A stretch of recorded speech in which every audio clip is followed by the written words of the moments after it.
A big win for cycling advocates and a major roadblock for the Ontario government. Ontario's Superior Court strikes down Doug Ford's plans to rip up bike lanes in Toronto, calling it unconstitutional. Emotional appeals today from loved ones 40 years after the disappearance of Nicole Moran, an 8-year-old who went missing from an Etobicoke apartment building. So police announcing a $50,000 reward now in hopes of finally resolving the cold case.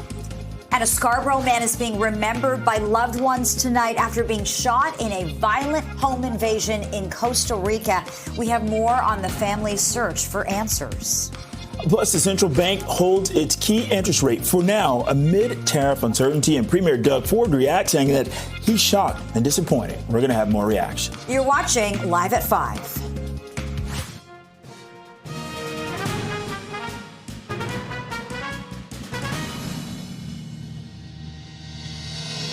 Good evening. I'm Bakari Savage. And I'm Lena Latafat. Thanks for joining us and welcome to Live at 5. 2 runways are temporarily closed at Pearson Airport after a private jet was damaged while landing this morning. Peel police say that just after 8:30 this morning, the plane experienced mechanical issues and landed safely. There is minor damage to the plane, but no injuries have been reported. Fire and police are still on scene. The investigation is ongoing. The Transportation Safety Board says a team of investigators has been deployed to Pearson Airport to gather information and assess the incident. Durham Regional Police have identified a suspect in a stabbing at Pickering GO Station. Investigators, they're looking for 30-year-old Corey Voskamp. He's wanted on several charges, including aggravated assault and assault with a weapon. So police say the victim was stabbed shortly after midnight on Monday while walking to their car. Voskamp is known to ride the GO train between Oshawa and Oakville. Police say that he is considered armed and dangerous. So anyone who sees him, you're asked to call 911. A teen girl found guilty of manslaughter in the deadly swarming of a homeless Toronto man apologized for her role in the attack during her sentencing hearing today. Yeah, the girl, who was 14 at the time of the attack, began crying while apologizing to Kenneth Lee's family and friends, calling her actions disappointing and saying that she accepts full responsibility for them. The teen was one of 8 girls between the ages of 13 and 16 who were arrested and charged with second-degree murder in Lee's death. This was in December of 2022. A judge is expected to hand down their sentence Friday afternoon. Toronto police are asking for help identifying a suspect in a break and enter in the city's East End. Investigators have released these photos of the man they're looking for. The suspect allegedly broke into a home in the Broadview and Danforth area July 22nd. He's accused of stealing property from the home and was last seen heading eastbound on Danforth. He was wearing a brown jacket, black baseball hat, and blue pants. Anyone with information, you ask to contact police or Crime Stoppers. Police are investigating after 3 cars were set on fire in Scarborough early this morning. Chopper 24 was above the scene as officers inspected the burnt-out vehicles. Police said it happened shortly after 6 o'clock this morning near Lawrence Avenue and Crockford Boulevard.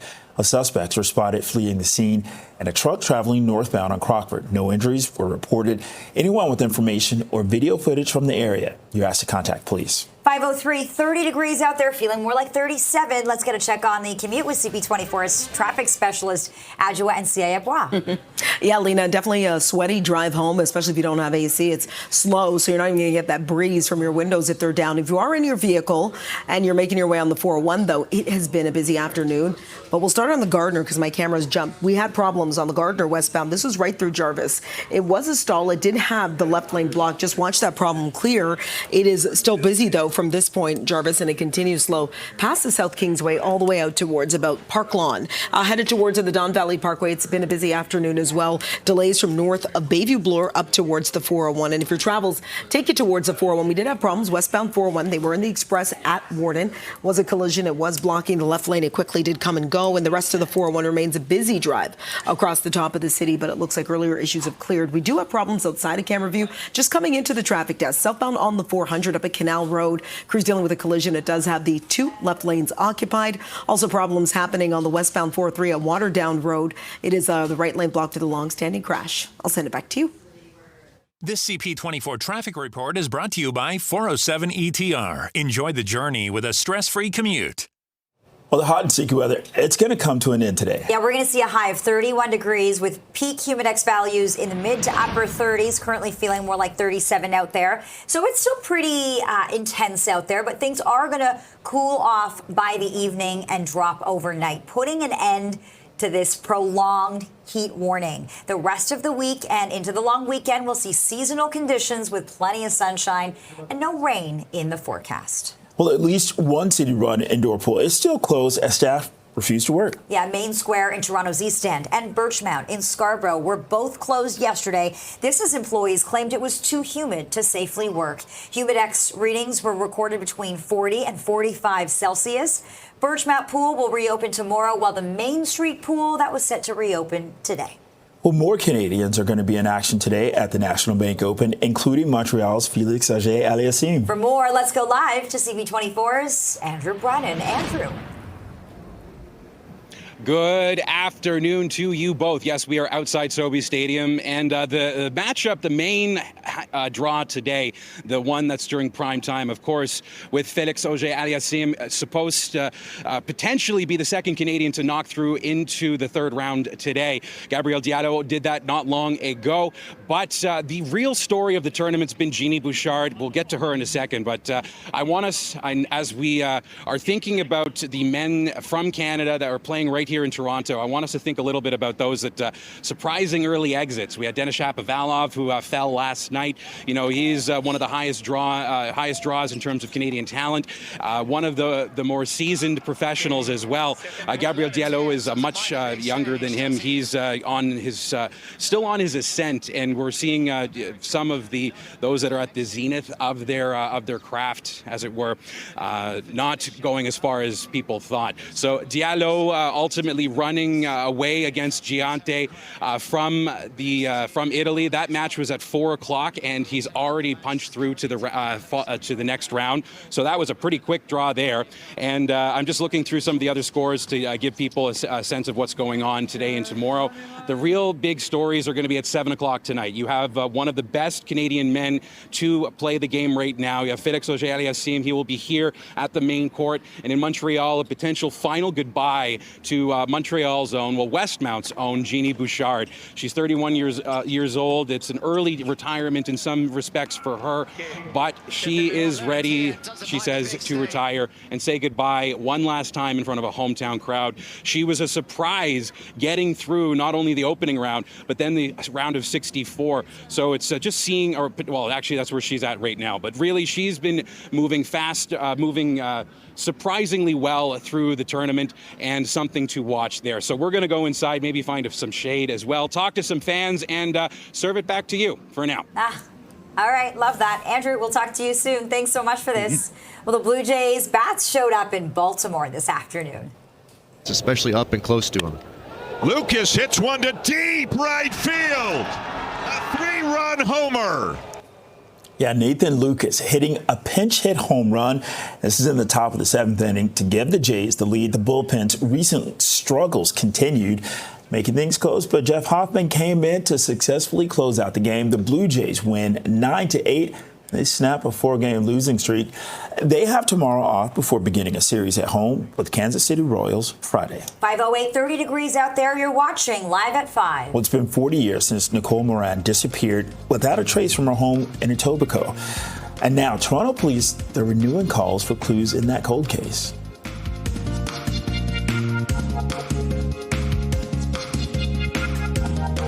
The 4 government's plan to remove bike lanes on Bloor Young and University have been struck down by the Ontario Superior Court as unconstitutional. For more on this, let's go live to CP24's Arda Zakarian, who is standing by with reaction from cycling advocates. And Arda, we hear that the government is planning to appeal this ruling as well.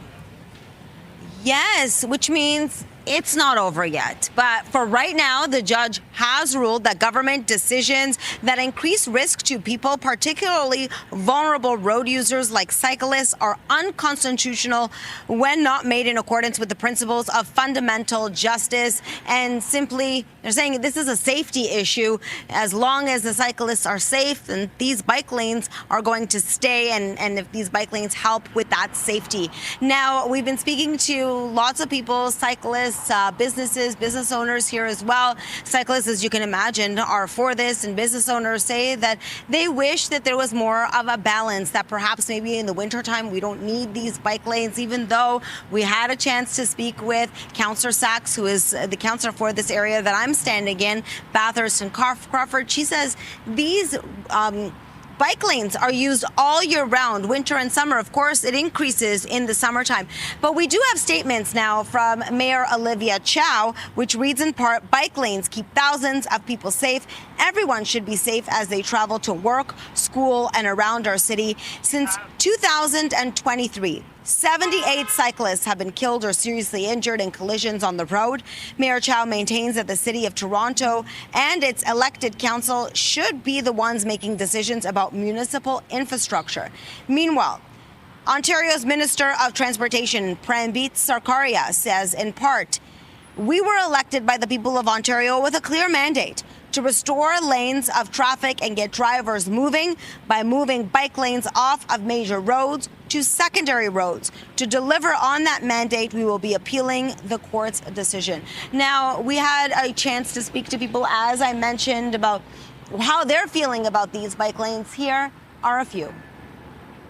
There's got to be a balance between the two. Is it removing the bike lanes for half the year, or I don't have the answer, but there's got to be some balance struck. But removing it from the busiest street in Toronto is just like, come on, let's talk honestly. It's not practical. Toronto is such a bikeable city. Like, vehicles are kind of impractical getting around. So if anything, like, people should feel encouraged to use these lanes that are here for their convenience. Like myself.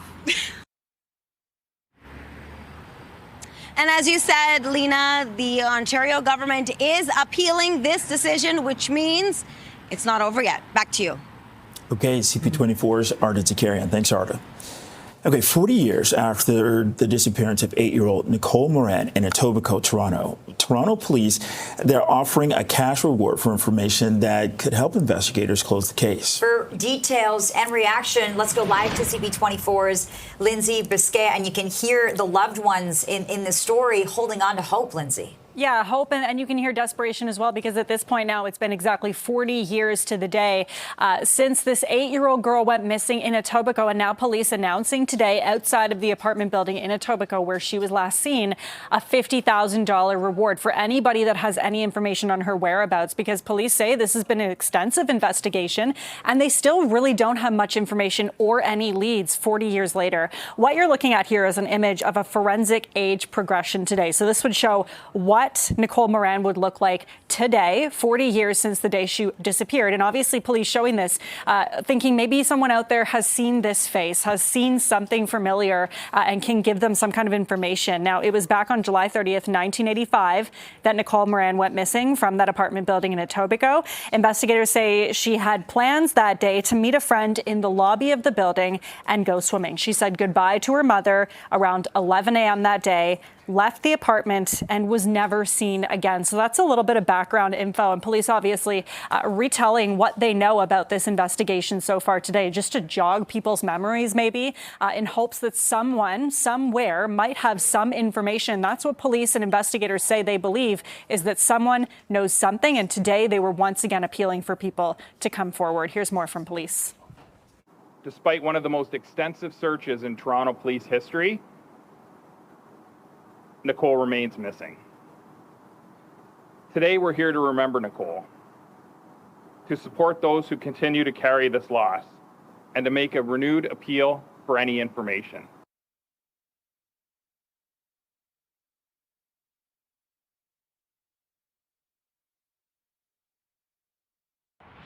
Affaires étrangères du Canada.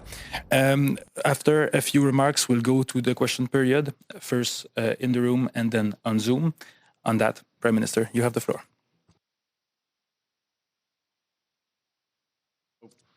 Earlier today, I convened a cabinet meeting to do two things. One, provide an update on the state of negotiations with the United States, and secondly, to discuss the situation in the Middle East.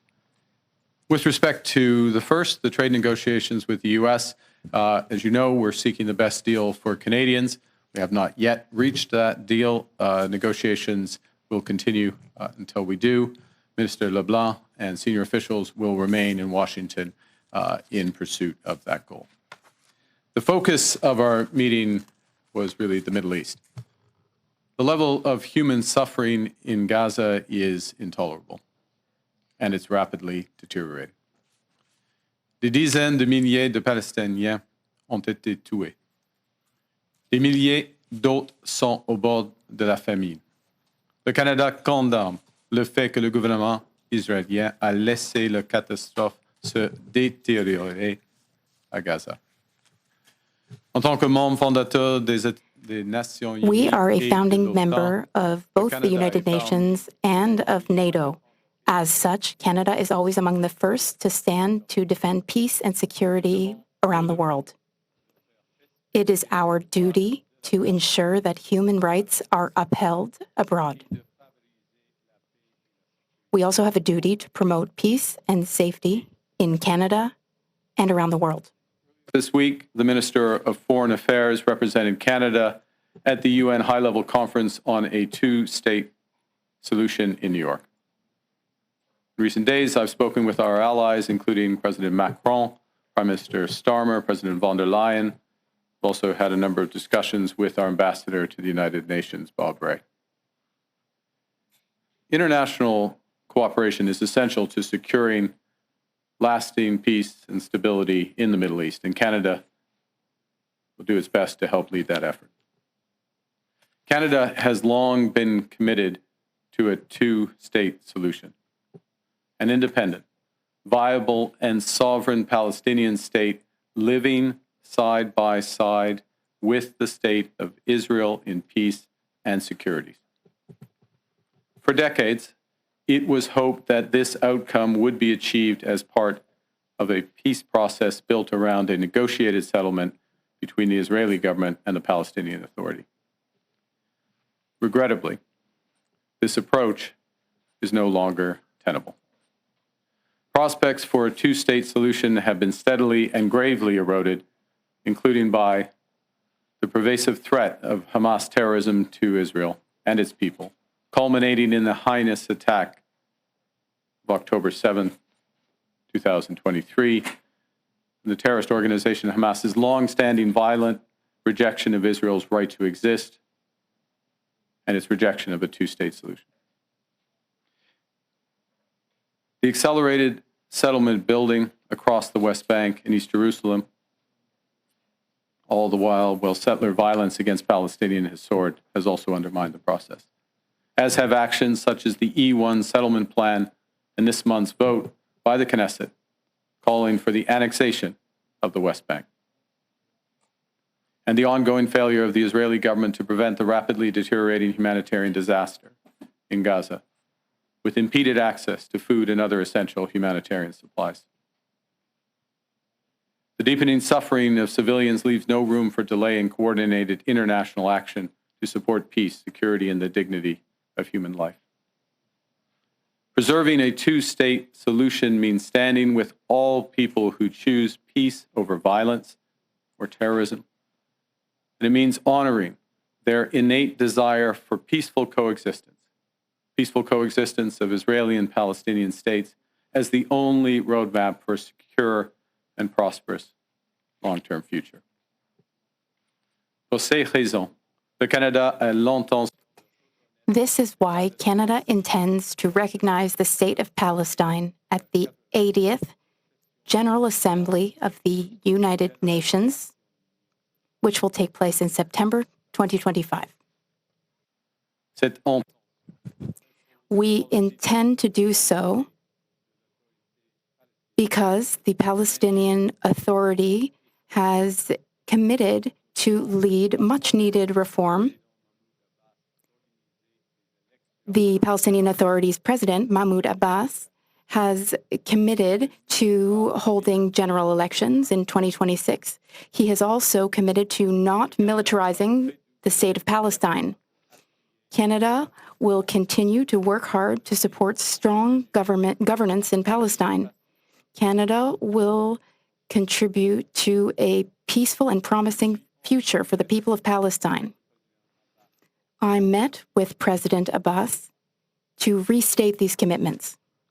For the reasons I cited earlier, Canada intends to recognize the State of Palestine at the 80th session of the United Nations General Assembly in September 2025.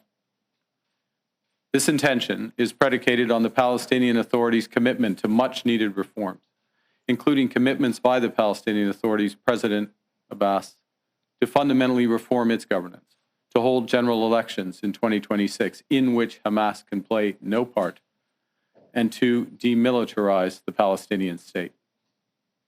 Canada will increase its efforts in supporting strong democratic governance in Palestine and the contributions of its people to a more peaceful and hopeful future. I spoke today with President Abbas at length to reaffirm his commitments.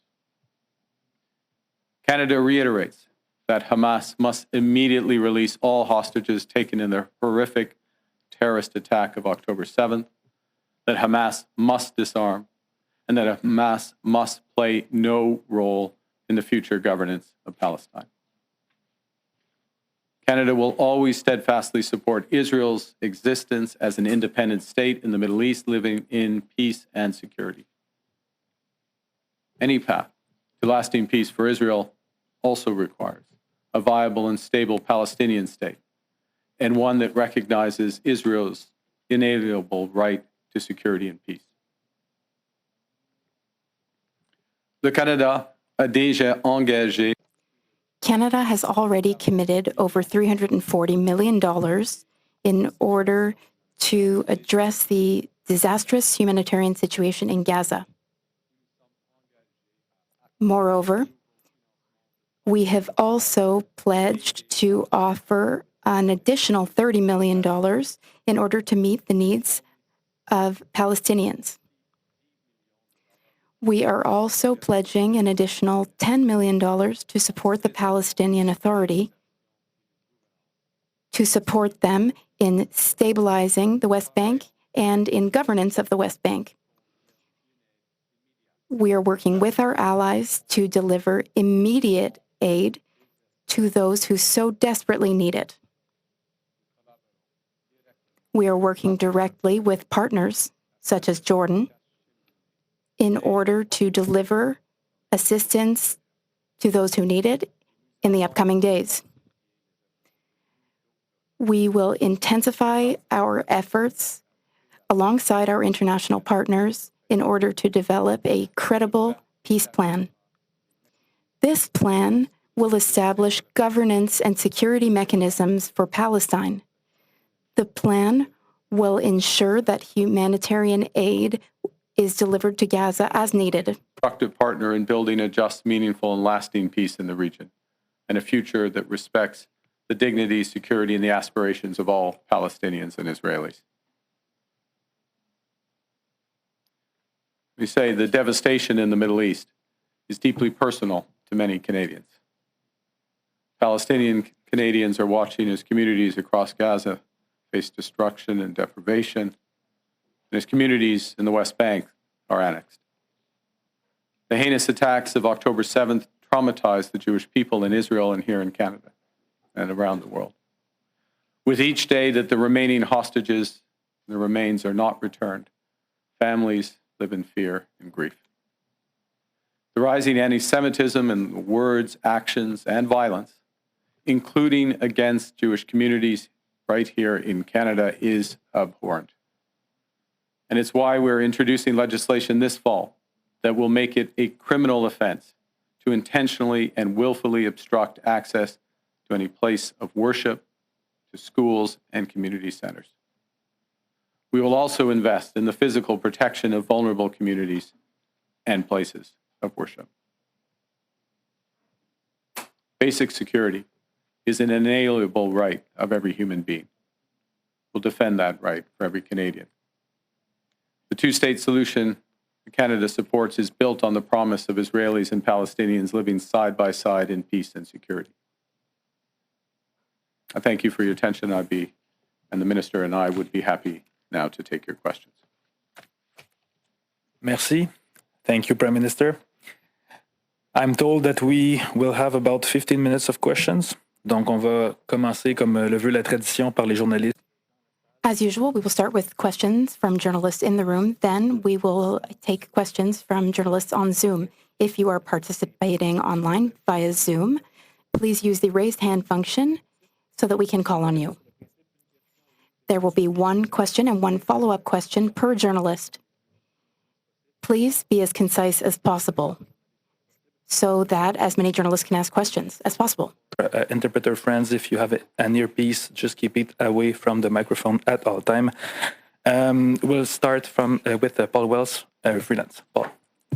Thanks, Boris. Good afternoon, Prime Minister. You say that the recognition of a Palestinian state is predicated on important democratic reforms.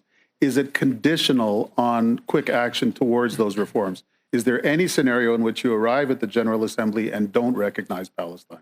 Can I? Thanks for the question, Mr. Wells. Let me say on the second part, it's an intention. So, of course, there's a scenario, possibly one that I can't imagine. So I wouldn't want to. If there were no scenario, we would proceed immediately. That's the first point. But to go more broadly, and I think this is an important area you're concentrating on, it's predicated, it relies upon the representations that have been made by the Palestinian Authority, representations that have been made now several times, both publicly spoken, in writing to me as Prime Minister, and representations that I tested, if you will, President Abbas in a lengthy and robust call today to confirm the intentions and the ability to do so. Now, part of what Minister Anand and her colleagues are doing is to provide some resources to help with some governance aspects of those. But of course, the most important elements of those representations with respect to the democratic process. Who cannot be part of that process? Hamas. Who can play no role in the future state? Hamas. The demilitarization and the persistent demilitarized Palestinian state. And of course, the reinforcement of the importance of living side by side in peace and security with Israel. So it's a relatively short period. Last observation, if I may. It's a relatively short period of time between now and the UN General Assembly. But we'll be working with the Palestinian Authority, and very importantly, not just us, but a series of our allies and regional powers, including those that the minister was with in New York earlier this week, and I can't name them all, but of course, Saudi Arabia, Qatar, Egypt, and others, who also, to broaden your question a bit, have been very clear now that Hamas can play no role, that Hamas must return all the hostages and their remains, and the Palestinian state must be demilitarized. Follow-up. Yesterday, you had announced no intention to recognize Palestine. Today, you have announced that intention. It's impossible for me not to read into that a critique of Israel's recent behavior in the region. Well, it's there are elements, and I listed them in my remarks, and they played a central factor in our decision. I think one of the core points is that Canada's had a long-standing principled stand, as you know. I won't repeat it. You're familiar with it. A belief in a two-state solution, the inalienable rights of both peoples, and the fact that peace and security could only be achieved through it. That prospect, that possibility of a two-state solution is being eroded before our eyes. The accelerated settlements, the potential partition of the West Bank, the actions in Gaza that shift large portions of the population, 80% of the population displaced. Other actions which are changing the facts on the ground in a way that removes the possibility or lessens the possibility of there being a Palestinian state. And then when that is reinforced by votes to that effect, by statements and policies to that effect of the government, yes, that has been one of the factors that has brought us to this point to try to reverse with partners. We're not under illusions about the strength of Canada, but to reverse with partners this cycle so that a two-state solution becomes viable. Lots more has to happen for it to be there. Thank you. We'll go to Stephanie Levitt. Listening to Prime Minister Mark Carney holding a news conference in Ottawa after meeting with his cabinet to talk about trade negotiations and the situation in the Middle East. We're following some breaking news. The Prime Minister announcing Canada intends to recognize the state of Palestine in September, following in the footsteps of allies like the UK. Carney says Canada will commit to a peaceful future for the people of Palestine as the humanitarian situation crisis in Gaza worsens. He also adds that Canada reiterates that Hamas must immediately release all of the hostages, that Hamas must be disarmed, and that Hamas must play no role in the future governance of Palestine. And also when making this announcement, Carney said, quote, the devastation in the Middle East is deeply personal to many Canadians. Also, saying that there's going to be legislation introduced this fall to prohibit obstructing access to schools or places of worship, basic security, which will be defended for every Canadian. Right now, it is 5:32, 30 degrees. This is Live at 5. Well, coming up next, an Ontario court has found the Ford government's plan to remove bike lanes along some of Toronto's major streets unconstitutional. We're going to have more reaction right after this.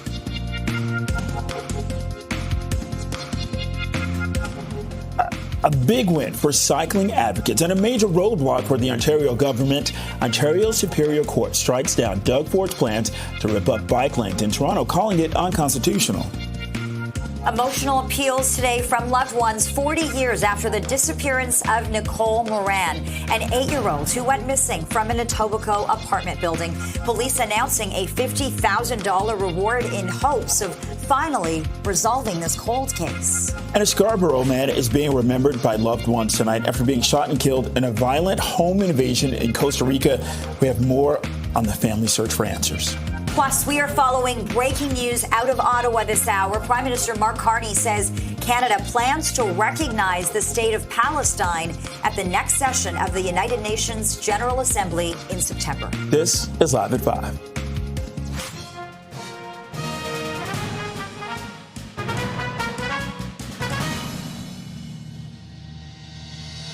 Good evening, and thanks so much for joining us. I'm Lena Latifat. I'm Bakari Savage. The Ford government's plans to remove bike lanes on Bloor, Yonge, and University, they've been struck down by the Ontario Superior Court as unconstitutional. Premier Doug Ford campaigned on removing the bike lanes prior to his election win, saying they were contributing to gridlock. For more on this, let's go live now to cycling advocate and lawyer David Shelnut. David, welcome back to the show, and thank you for joining us. Your reaction to this ruling?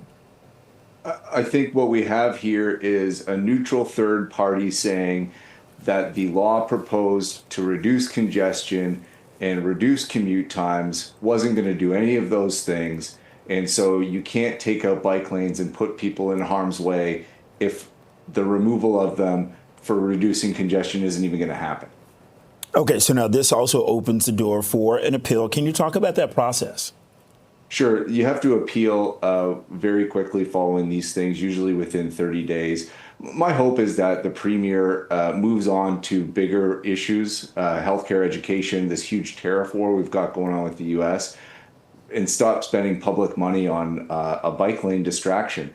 The cost award in this decision was $200,000 against the province of Ontario. That's our money, our taxpayer money that's going to go to this fight. And they couldn't even produce evidence that the law that they were proposing was going to work. Let's put this thing to bed and move on the issues that are affecting the people of Ontario. The whole time, the Ford government has said this is about getting the city moving again. This is about reducing congestion. What do you say to that? And this was their opportunity to provide reports, statistics, data to a neutral third party that could look at it and say, yep, the government's right. Getting rid of these bike lanes is going to really help people get from Etobicoke downtown in time. They didn't do any of that. They didn't provide any evidence. And in fact, what evidence they did have showed that people within their own government had said to them before the bill was put into law that removing bike lanes will not impact congestion time. And along with that, there's the city hiring a traffic congestion czar. The big question here is what will solve this problem? For sure. I'm going to visit my mom in Guelph this weekend, and it's going to take me 2 hours on the 401 to see her, and it shouldn't be that way. So we have real problems with congestion in the province of Ontario, especially in the GTA. And let's start by looking at the 400 series highways. Let's start looking at having more trains, Get the Eglinton Crosstown online. We need to get people in the core of Toronto out of cars and into transit and onto bikes. That's what's going to solve this problem. We got a huge city, it's growing, and that's fantastic. But you cannot have induced demand as the solution to the problem. One more car lane is not going to solve things for Toronto. And finally, if we can ask you about the Superior Court justice in this case, sort of suggesting that removing these bike lanes was going to pose a great danger to cyclists in our city. Can you paint a picture for us and explain how dangerous it would be for cyclists to not have those bike lanes? We get calls from individuals across the province every day who've been on their bike and hit by motorists not looking when they turn right or left or on their phone, you name it. It's very dangerous out there. And the statistics and data show that protected bike lanes, keeping people separate, keeps them safe. And the province even admitted to that. In their last minute amendments, they blocked people from suing the government and suing the contractors for removing these bike lanes if they were injured. And so that's an admission. They knew that if they took out bike lanes, people were going to get hurt. Okay. Biking advocate and lawyer David Shelnut, thank you very much for your time and insight this evening. Thanks so much. And a statement from the Office of Transportation Minister Commute reads, quote, "We were elected with a clear mandate to restore lanes of traffic and get drivers moving by moving bike lanes off of major roads to secondary roads.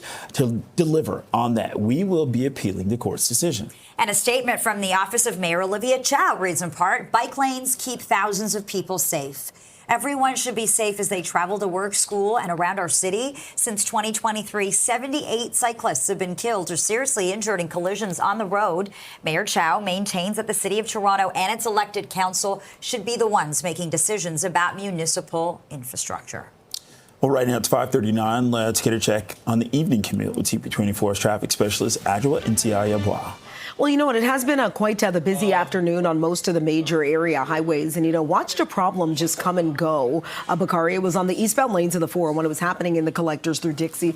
It was a collision. Right lane was occupied, but at least that problem now is cleared. The rest of the 401 continues to move quite slowly as you try to get across the top of the city, but at least no new issues to pass along. It's been a slow go on the Don Valley Parkway if you're traveling on the northbound side to get from Bayview Bloor right on through to the 401. Gardner pretty busy still as you exit the downtown core via those westbound lanes from Jarvis in sections out towards Park Lawn. Outside of camera view, if you're headed north of the city, big problems happening on the southbound 400 up at Canal Road. 2 right lanes blocked with a pretty serious collision. Also, the east and westbound Canal Road on-ramps that take you to the southbound 400 are also blocked, and that is following the serious crash. I'll send it back to you both. Adjoa, thanks so much. Well, normal operations have resumed at Pearson Airport after a private jet was damaged while landing this morning. Bill, please say that just after 8:30 this morning, the plane experienced mechanical issues and landed safely. There's minor damage to the plane, but no injuries have been reported. Fire and police, they've been on the scene as the investigation is ongoing. So the Transportation Safety Board says that a team of investigators has been deployed to Pearson Airport to gather information and assess the incident.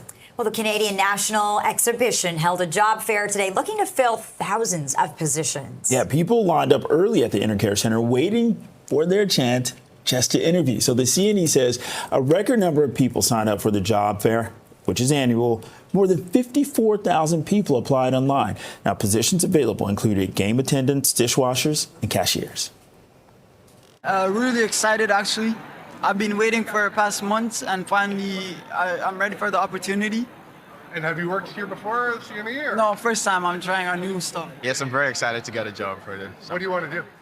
Game attendants, cashier, or retail assistants. I've never been to the CNE. This will be my first because I just came to Canada like 2 years ago. This is record-breaking, the number of people who want to come and work at the fair. The CNE is such an important tradition. And, if you talk to people, you're going to find very quickly somebody who says their first job was at the CNE. It gave them great skills. It set them up later in life. And so you're seeing that here today. And, we're a place of fun and magic and joy. And you feel that spirit here today. There's people who want to be part of it, who want to make sure that when people come, they have just the best time. And so we're super excited with the turnout today.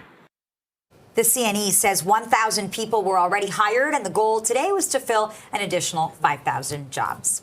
Okay, politicians and community leaders have gathered in Brampton today to mark Bill Davis Day. I always said right from day one, and all the way back to my dad that used to print all these Bill Davis stickers at Deco labels. He was and always will be the greatest premier this province has ever seen, bar none. He was In honor of the former Ontario Premier, an art installation was unveiled outside the Peel Art Gallery Museum. Davis became Ontario's 18th Premier in 1971 and held that position until 1985. He died at the age of 92 in 2021. It's 5:43, 30 degrees. This is Live at 5. Coming up, police are investigating after 3 vehicles were set on fire in Scarborough. We'll tell you more about this investigation.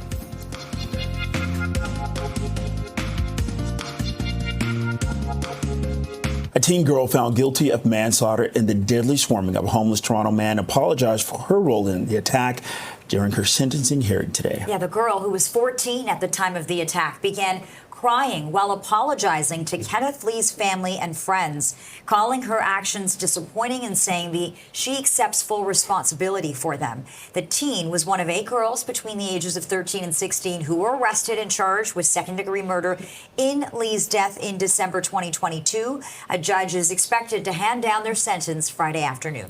And police are investigating after 3 cars were set on fire in Scarborough early this morning. Chopper 24 was above the scene as officers inspected the burnt-out vehicles. Police saying it happened shortly after 6 o'clock this morning near Lawrence Avenue and Crockford Boulevard. Suspects were spotted fleeing the scene in a truck traveling northbound on Crockford. No injuries were reported, and anybody with information or video footage is asked to come forward. Well, a man's dead after being shot by police in downtown Niagara Falls. Niagara Regional Police saying the shooting happened around 11:15 this morning near the main strip during an investigation by the Repeat Offender Parole Enforcement Unit, also known as the Rope Squad, which is operated by the OPP.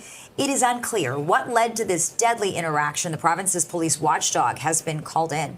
Well, the family of a Toronto man who died in Costa Rica earlier this month say that he was killed during a home invasion. Yeah, Christopher Deere was fatally shot during a robbery attempt in a coastal town on July 11th. That's according to his brother. He was a longtime Scarborough resident who was visiting the country for a vacation with his girlfriend. Global Affairs Canada says it is aware of the death of a Canadian citizen in Costa Rica, and consular officials are in contact with local authorities to gather more information. Well, a statement from Deere's brother reads, quote, Chris was a seeker, driven by an insatiable curiosity about the deeper questions of life.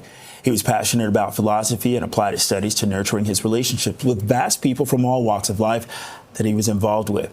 We are all in shock that such a loving and generous soul lost his life in such a tragic and senseless way. 5:47, 30 degrees. This is Live at 5. And coming up for the 3rd straight time, the Bank of Canada is holding its key interest rate steady at 2.75%.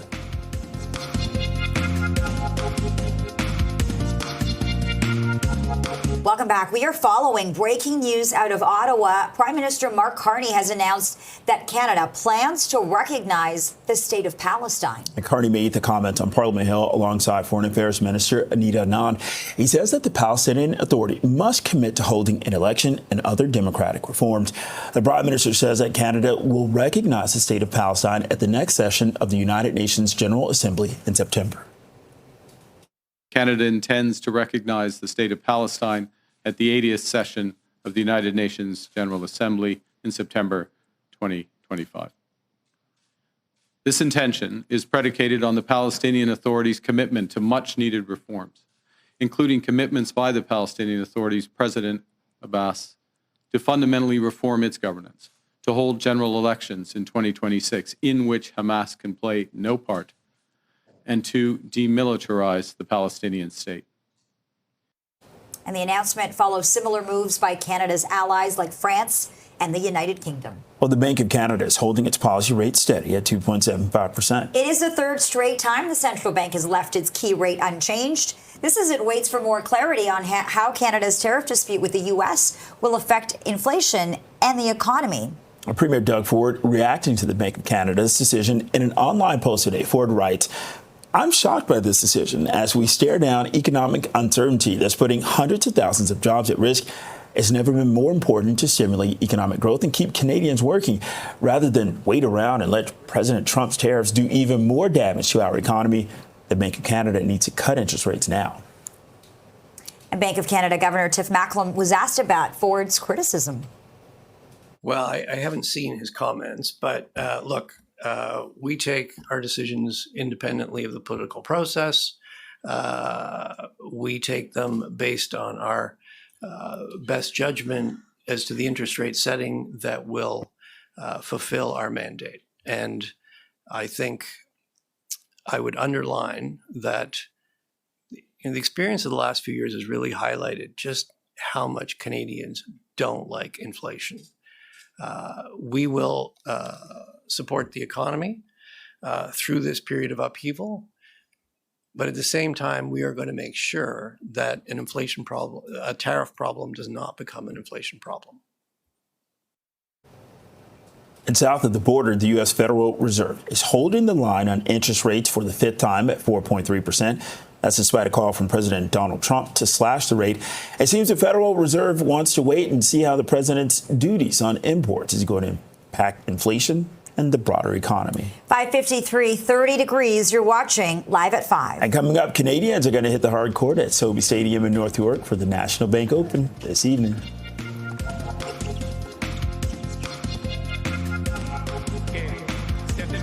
More Canadians are going to be in action today at the National Bank Open, including Montreal's Félix Auger-Aliassime. And for more on this, let's go live to CP24's Andrew Brennan. Andrew.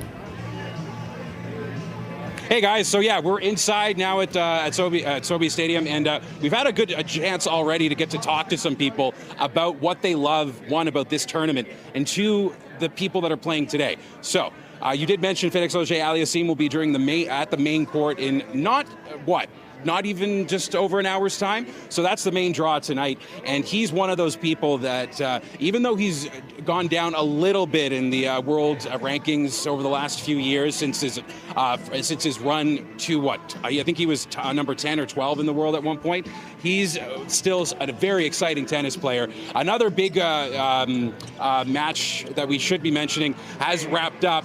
Matteo Gigante ultimately losing to Canada's own Gabriel Diallo. Diallo, I got to interview him last year. Two things for people at home to remember about this man. One, he's huge. He's 6'5", and he has a reach. I remember in centimeters, his wingspan was bigger than, wider than Michael Jordan's, 2 meters plus. He can get across the court very quickly. Félix Auger-Aliassime again tonight at 7 o'clock. Same time, but not here, is going to be in Montreal.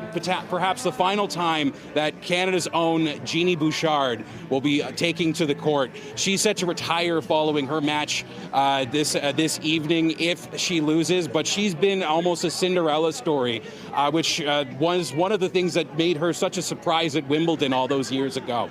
She got through to past the first round, and in and of itself an upset based on rankings, but she is one of those players that again has done so much for Canadian tennis.